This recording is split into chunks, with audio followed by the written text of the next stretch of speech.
I hate this, but I think it's true. Like, out of our deepest pain comes our deepest growth. I really do believe Hmm. that. And even though you feel like that's your person, them breaking up with you can be actually the best thing that happened for you to self actualize. This is episode number 620 with Amy Margolis. We're going to be talking today about how to move on and heal after heartbreak. This is such an important topic. Amy's written a book, and we're going to be talking about her book as well. Hi, everybody. I'm Sandy Weiner, and welcome back to Last First Date Radio, where we believe it is never too late to go on your last first date. And to support you, I've written two books. The first is Becoming a Woman of Value, How to Thrive in Life and Love. And this is for you if you have ever played small to make other people comfortable, who hasn't? And whether you've stayed quiet when you had something important to say, anything that you've done that has kept you small in life and not living to your full potential, this book is for you. The second book is called Choice Points in Dating. And this is a book I wrote to really guide you through the entire dating process and all of the choices that you have, from how to think about dating, your mindset, which is so important, to how to choose a partner, how to know when to leave a partner, and how to go on your last first date. Both of these books are available for Kindle and paperback, and also on Audible, on Amazon. And this week's tip from the Woman of Value book is step number 27, which is be proactive, not reactive. There's a big difference. So, if you are somebody who tends to be reactive, tends to get really upset with people, it's really important to take the time whenever you can to be proactive and set some boundaries with people preemptively. So, if you know that something's going to upset you, let's say somebody wants to stay at your house and you don't have the bandwidth for it, and you haven't set any boundaries around this, I invite you to set some boundaries, to talk about it, to be proactive, not reactive. Before I introduce Amy, I want to invite you to join my Facebook group. It's called Your Last First Date. We are an awesome group of support, very rare out there in Facebook groups and groups in general for people who are single or in relationships. We are a place where you come and you get guidance. And I have 7 amazing monitors who help me keep this group safe and sane. So join me at Your Last First Date. And now for my guest, Amy Margolis. She is a licensed therapist and the clinical director of Santa Monica Counseling. She works with individuals and couples, and she runs groups for clients who are healing from eating disorders, addictions, anxiety, depression, and all kinds of issues related to those.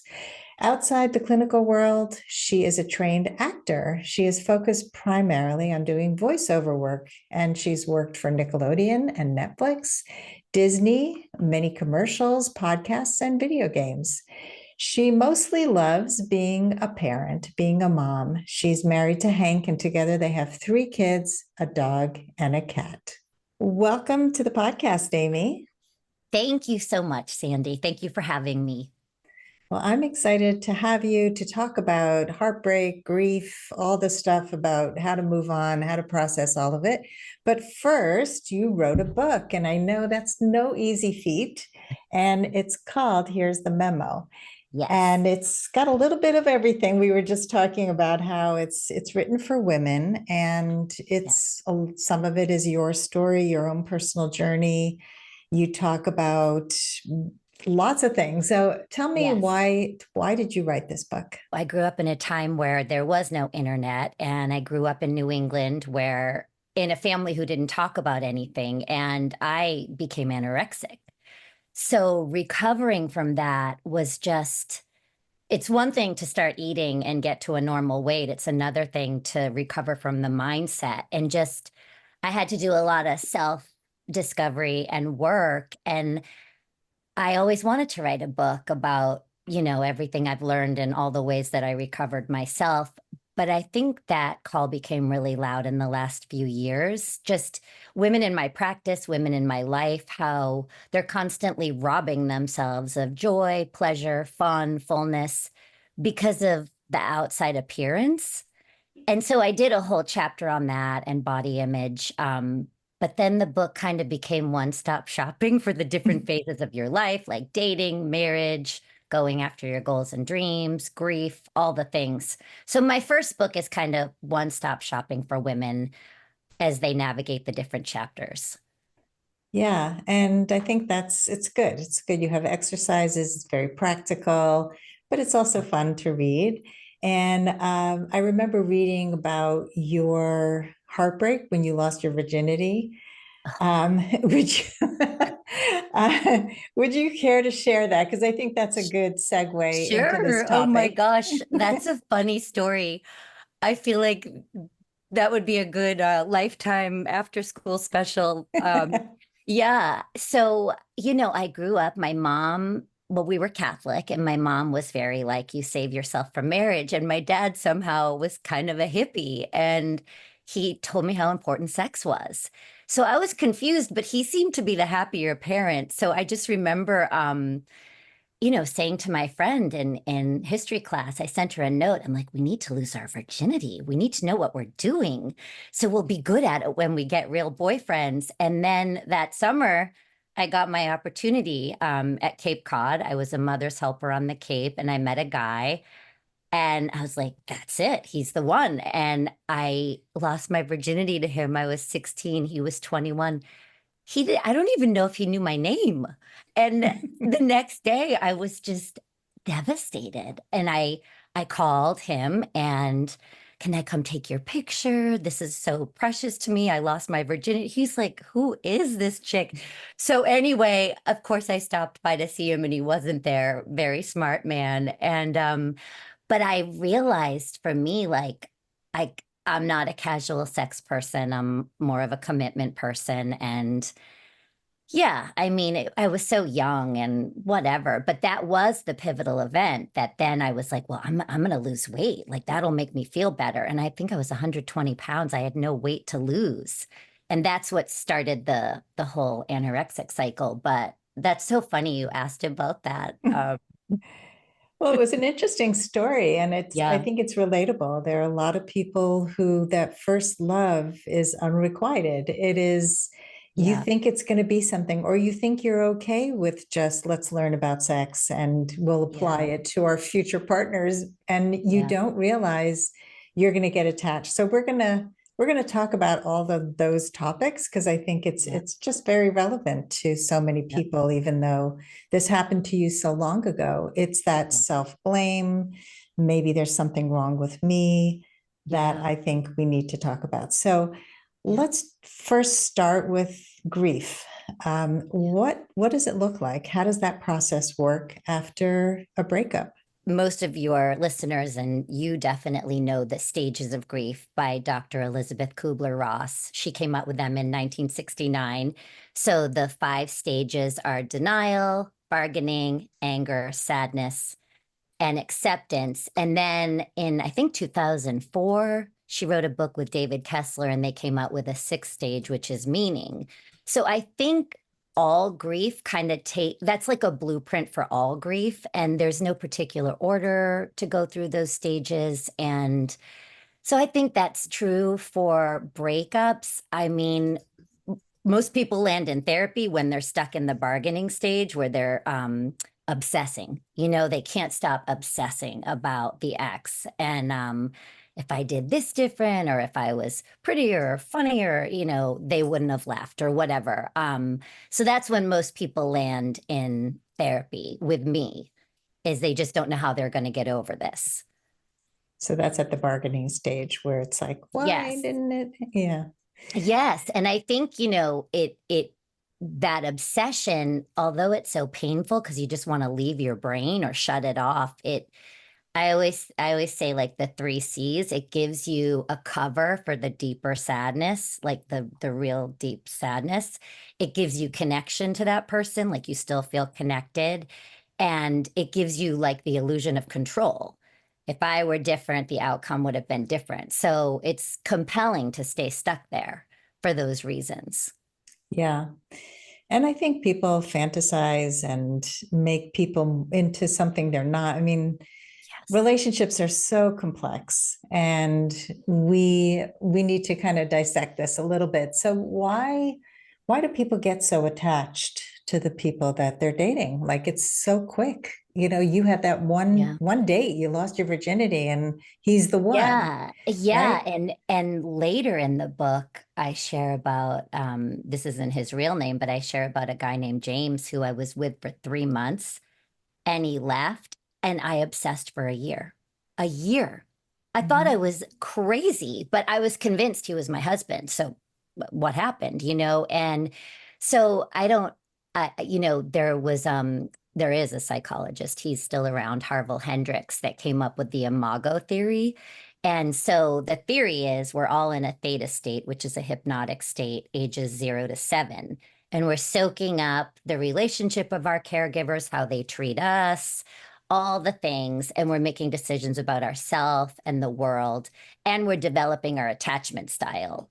And so what happens later on is I could line up 50 good looking people and you'd probably pick three because they possess the characteristics of your original caregiver. Because when you fall in love, it holds the promise that you're going to complete the happily ever after you didn't get the first time around. So we get sucked in that way. And that was true for me with this guy, James. I mean, he had freckles like my dad. He looked like he was Irish. He had the blue eyes, all the things. He was into history. And I think you talk about the chemicals in the brain. I've heard you talk about that on your podcast. Just we get into a state of limerence where when we fall in love, that first phase, we there's a chemical in our brain called oxytocin.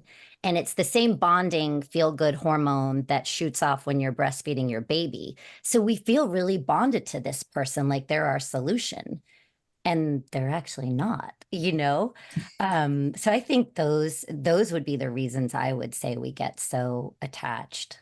So how does the imago therapy, from my understanding, imago therapy is something that people practice where they mirror each other and they listen very carefully to each other, especially couples who come in and tell us how imago therapy is related to this attachment. Well, your imago would be the person that possesses characteristics of your original caregiver. So you get sucked in. So when you're doing the therapy, if your partner is all in and you're all in and you really want to heal those old wounds, um, yes, you can do emotionally focused therapy where the partner, one partner gets a turn, they speak, the other partner repeats what they heard, empathizes with what they say, and then says, from your point of view, I understand why you feel that way. So it produces a corrective experience. So you're healing old wounds through your current relationship, which is like an ideal situation. Right, If that's you have a ideal. if you have a partner that's all in Right, and willing to do the work, right, which is not that common, I Right, think. right. Right. So doing the work ourselves is really the key, like really healing Yeah. those wounds so that we don't keep choosing the partner who most Yes. resembles our caregiver who didn't Yes. give us everything we Yes. needed. And then we keep hoping somehow we can fix this person. We can make this thing happen that never happened for us, right? Yes. And I think, so many people are like, I just want to fix this stuff so then I can go date. And I'm like, no, this stuff's not even going to come up unless you're out there dating. And so you can do a lot to heal those old wounds while you're out there dating or in a relationship just by doing the work yourself. 100%. Yeah. Yep. So we have these obsessive thoughts. We're trying to control the situation. How can people stop obsessing? Well, the first thing I would say about obsessing is like, if it's a fresh breakup or you didn't see it coming, give yourself a free pass. Do not just be easy on yourself because it's actually a natural part of the process. You don't want to get stuck there like I did for a year because it becomes addictive. Like it just becomes a thought you go to. But in the beginning, I would say just what we resist persists. Let yourself have the thoughts and say nice things like, I'm so sorry this happened to you. I understand instead of blaming yourself for the breakup, really love yourself through it. You're disappointed, you're sad and devastated. And then I would say, try to the best of your ability not to do like self-destructive things like go out and drink or overeat or overspend or do something that's then gonna make a problem on top of the problem, to treat yourself with love. That's what I would say. And then if it's Yeah. still going on in a few months, we could start using other tools to kind of compartmentalize the obsession or use cognitive blocks or, start to turn the ship a little, I would say. Yeah. I mean, some people really do take a long time to get over these Totally. relationships. I remember a client many, many years ago who got involved with the wrong person. And he was so clear that he couldn't be a partner to her. And she just kept trying harder. And eventually it imploded, and she ended up in therapy and on medication. And this was the catalyst for her, though, because she Yes. had always been attracted to men who couldn't show up for her. Yeah. And she finally got the help she needed and So ended up with good. a wonderful man. So, Oh, so good. So yeah, so good. sometimes Yeah. these things are a catalyst for us. They can really help us wake us up to a Yeah. pattern. Not Yes. everybody can see the pattern, right? They need a Yeah. coach or a therapist like you to help them see and Yeah. heal. Yeah. Yeah. I do think I I I hate this, but I think it's true. Like out of our deepest pain comes our deepest growth. I really do believe Hmm. that. And even though you feel like that's your person, them breaking up with you can be actually the best thing that happened for you to self-actualize. Yeah, for sure. Yeah. And you talk also, I love the parts where you talk about parts and talk about inner child work and Yes. really taking a look at the different parts of us, because the part that inner critic part that's so strong that we think is the truth, right? We think Yep. this is that part that says you're so stupid to get involved with this person, what's wrong with you, or you're not attractive enough, you need to lose weight, whatever Yeah. those voices are. Can you walk us through a little bit of the compassion exercises that you share when you can pull apart those different parts of us? Yeah, well, we all have it. We all have that. And I think what has really helped me and what I encourage people to do is just get your journal and dialogue with that part. Give it a name. In eating disorder recovery, I used to give my anorexia a name. I call it anorexia, semicolon. Like, what is it saying? It's saying, like, don't eat, you're fat, this, that, and the other. And then I would write me, semicolon, what are you doing here? Like, leave me alone, and what always ultimately came from that writing from me was that negative voice is usually protective.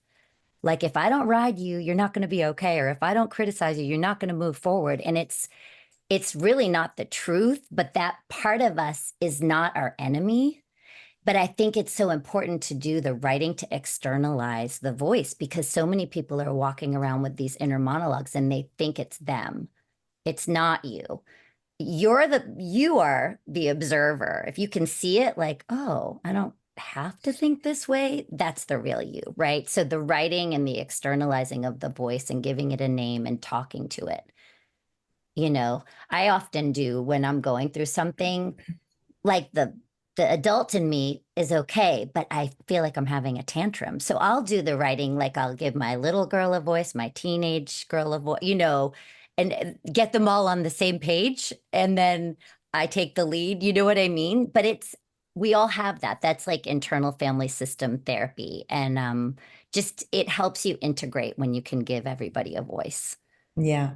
Yeah. The first time I heard about this therapy was I was dating a therapist who was having this therapy, and he was so messed up. I mean, this therapy was not helping him. He had so many hidden addictions that he was not aware of or not owning.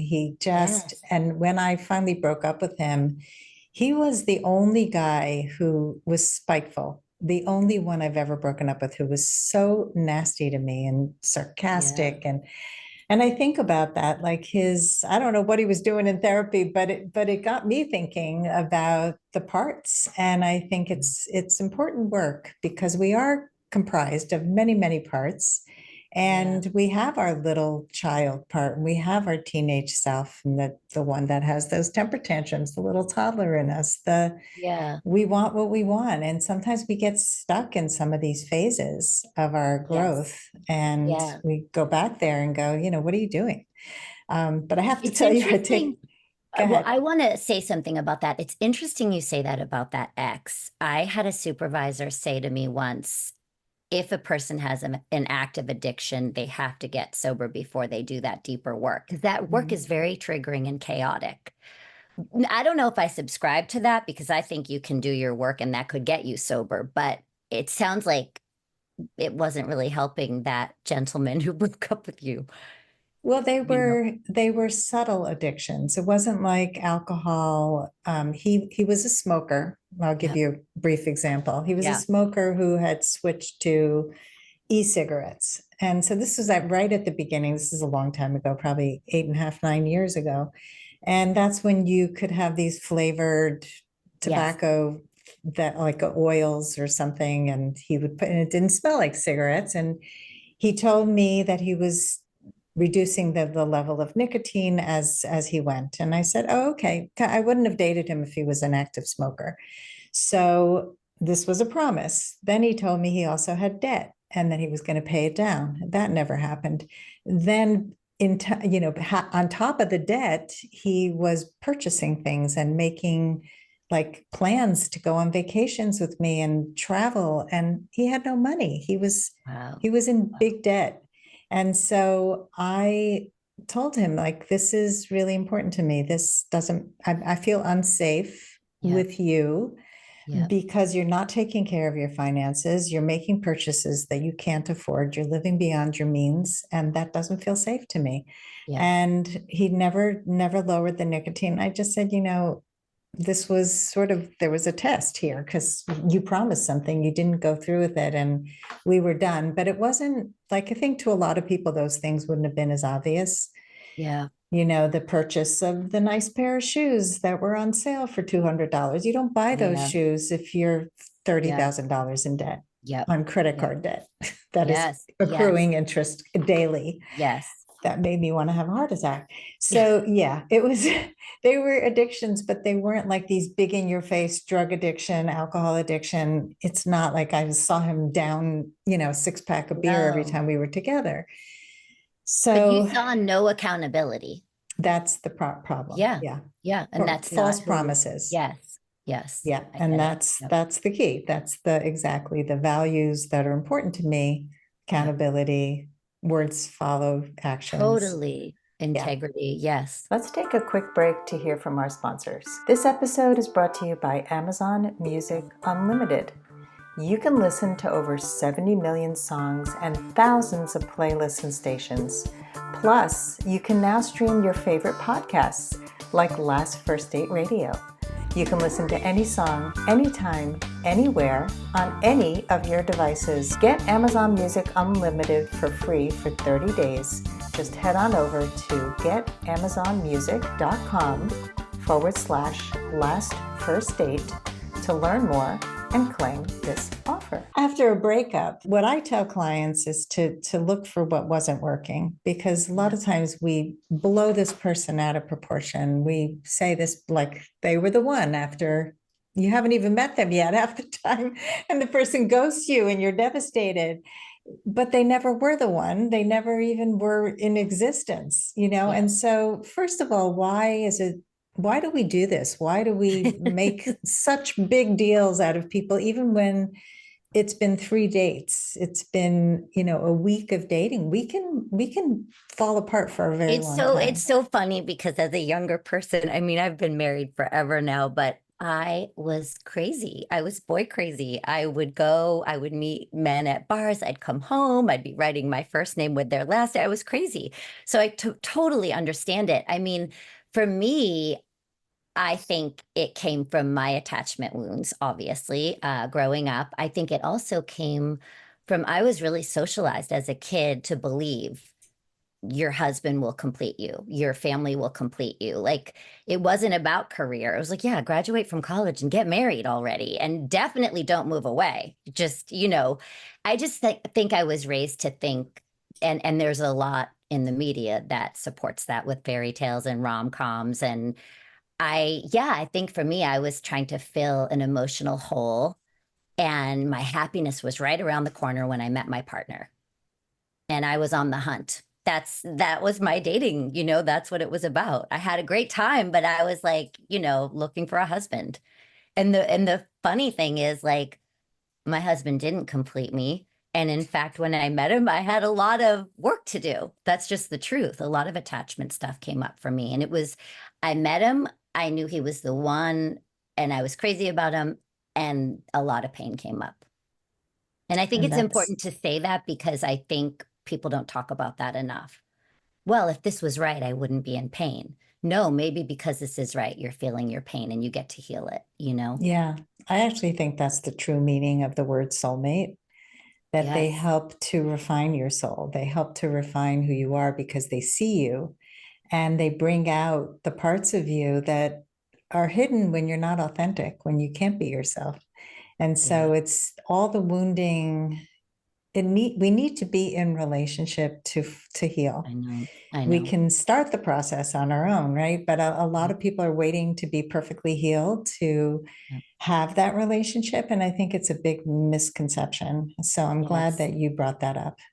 And it's a misconception that I'll be happy when I get in the Mhm. relationship. You know what I mean? It can bring up a whole new slew of stuff. So it's awesome. If it's good, it's expansive, it's a great addition to your life, but it's not a solution or a rescue. No, Yeah. no. Yep. We none of us should be looking to be rescued. I mean, it's even as a parent, we shouldn't be rescuing our children, right? Right. It's one of the worst things we can do because we leave our children without the life skills that they need to deal with Yes, life. And that's life right. isn't always easy. I mean, that's why having the right partner by your side is also really important. Having that foundation of somebody who can stay with you through the ups and downs, who can support you even though you have some anxiety coming up around certain things or you have some fears that come up. So many people are afraid to allow those things to be seen Yeah. because they're so full of past wounds that they're Yeah. afraid they're going to be rejected for them. It just came up in my Facebook group the other day. There was a woman who's been dating somebody for 2 years. It's a great relationship. And she said they had never had a disagreement, which I'm like, wait, what? How did that happen? And they had a disagreement, but a lot of things were going wrong in her life to begin with. Like she had stuff going on at home and with parents, and her foot was injured. She couldn't run. Like everything at once, and her boyfriend had been away and she offered to go pick him up. She comes to get him at the airport. There's traffic. His flight is late. She's exhausted and she doesn't follow directions. He's telling her where to go and she snaps at him. And now she's feeling terrible. He's going to hate me. He's going to break up with me. His family's going to hate me. It's this whole spiral. Yeah. And and it's just like be kind to yourself. Like in fact, he brought it up in the morning. They resolved the conflicts, Yeah. and she still was holding it the next day. So It's like that it's one wrong move. If I make one yeah, wrong move, I'll be left. exactly. And Yeah. it's like, no, that's a healthy relationship survives one wrong move. It Totally. survives many Totally. wrong moves. We are Yes. human. If we Yes. can't work through conflict well together, then we're not in a good relationship. Yes. And I think, when you get triggered in a relationship, you're not even in your right brain. You kind of fly off the handle. I think that happens and it's messy. And if you can own it and apologize and you have a partner, it's like that's nobody is going to run a perfect race if they're in a real relationship, if they're being authentic. There's no way you're not going to get triggered and lose your, you know what, every now and then. It's Yeah. just not possible No, if you're being truthful. exactly. And a lot Yeah. of people are not. We have friendships where we skirt the issues, where we don't tell the truth because we're afraid we're going to upset somebody. And I've had Yeah. friendships like that where she couldn't handle my truth. And so I had to rethink the friendship. Yeah. Is this friendship really working for me anymore? I know you talk about that in the book too.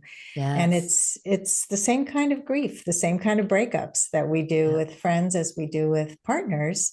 But Yeah. let's talk about the takeaways from breakups, because there are takeaways. You talked about before how our greatest pain can be our greatest teacher. So Yeah. how do we get those mine for those little gems after a breakup? Well, first, I definitely want to say, I sometimes think breakups are harder than a death because it's like this person leaves, but they're still alive. And I think it's so hard for people these days because a click of a button, you can find out they actually moved on. So I just really feel for people going through breakups in the age of social media. But if you really show up in the relationship and you're not defensive and you can really look at your part and how you showed up and contributed to any issues, you can learn so much. You can learn your attachment style, you can learn what your triggers are, you can learn to self-regulate in communication with anybody because now you know your triggers. You can learn more effective communication, and like you always say, you can learn what you want, what you don't want, what are your non-negotiables, what are your deal breakers. And I always think too, like when I went through that one breakup I talked about in the book, the 3 month guy, I remember this therapist I was working with said, "You don't really miss him. You miss the you were when you were with him." And that really blew my mind because it was true. He opened me up to different parts of myself that I was interested in, like history and hiking and literature. And so I could go do those things for myself and be more of who I really am in the world. And like you said earlier, you know, we really are grieving who we thought they were. Because if they were that person, they would still be here. And we're grieving the fantasy of what we put on them, like the relationship we thought we would have. And that's all in our imagination. So that's all self-healing to do, if that makes sense. But I think nothing helps you grow like intimate relationships because that's where you show up the most vulnerable. I Yeah, agree. And that fantasy piece is so important. totally. We can blow somebody way out of proportion. I was talking to my daughter recently she had a lot of breakups, and one of the ones that she was just so devastated about that actually got her to seek support. She looks at it now and she's like, God, I don't even like him, because he reached back out to connect with her and she was like, ugh, what did I see in this guy? So, Yes. sometimes we have that opportunity. I had that when I was crazy about this guy in high school and dated him till I was about 21, on and off. He was like the love of my life. I had written my name next to his many, many Yep. times like you Yep. did. And then when I moved to New York City, I was 24, and he would come to visit sometimes. And I was dating other people. I mean, I finally had gotten over him, and sometimes we'd get together. A couple times we were intimate, and I was just like, you know what? I don't even like him anymore. I don't enjoy sex. I don't enjoy any of this. So that was it. We were done. And then after my divorce, he got divorced, and we ended up getting together one time. He came by. He lived across the country, but he was visiting, and it was so strange. It's like, you can't go home again kind of thing. It was lovely to see him. He was very sweet, but we're so different. And now he's remarried and just moved I think on. it's And I think it's great you had that experience because so many people can really deify an ex that they don't get the opportunity to see again. And in I had this ex I talk about in the book, and he's actually the only person that ever left me. And he came back 3 years later. And I was like, what? He was shorter than I remember. He walked funny. He was like nonstop talking about himself. I was like, oh, yeah. this is how I felt at the time, like like a little bit narcissistic. I'm not going to diagnose him, but I was just like, what? 3 years I had him on this, I dated other people. I was actually in a long-term thing at that point, but I came home and I cried like a baby because it was really over. It was Mm, really over. You know what I mean? And I always think too, like, whether you break up or you get broken up with, it's really great to keep a list of all the crappy times you had and the crappy mhm. things, because it is so easy, even when you break up with somebody on a lonely night, or if you're disenchanted with the person you're with now, to really think, oh, I would be better off with them. And it's not true. There's a reason you're not together. Yeah. I always say, would you like when people ghost, Yeah. just imagine being with somebody who communicates that poorly, like somebody who just chooses to disappear and not tell you why. Yeah. And that to me is like so key. Yeah. I had a joke in my head when you were talking about the guy that you were in love with and saw 3 years later that you put him on a pedestal because he was shorter, because he had to stand on the pedestal to be tall. Okay, dumb joke. Anyway, It's so funny. but we often do. We put people on a pedestal. Yeah. We think that they're amazing. They're just like a godlike, and so much of it is our childhood. So much of it is just tracing back to the patterns that we're trying to mend and heal. And I mean, even after my divorce, I would fall in love so quickly with somebody's voice on the phone, like, oh my God, he's so amazing. And then I'd meet him and I'd be like, oh my God, we have nothing in common. Where was I? Like I couldn't sleep or eat for 2 days, like, yeah. But So it's I so still, fun. It's so fun too, that feeling of like, oh, I'm in love, and then yeah. you come crashing down Right. It's to very reality. dysregulating. Yes. It's fun for a while and then it's like, yeah, not so much fun. Yep. So Amy, what are your final words of advice for anyone who wants to go on their last first date? Definitely be your full self, be authentic, have your own opinions, have your own point of view.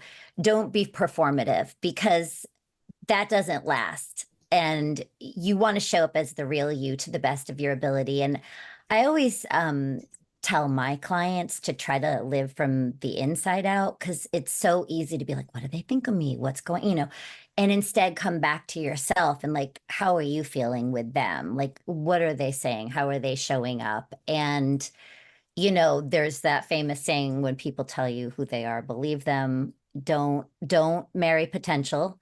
You know what I mean? And it, like, the guy that left me all those years ago, he told me one day in the car, like, yeah, I usually just dip out on women. And I'm like, not going to do that to me. And then he did that to me.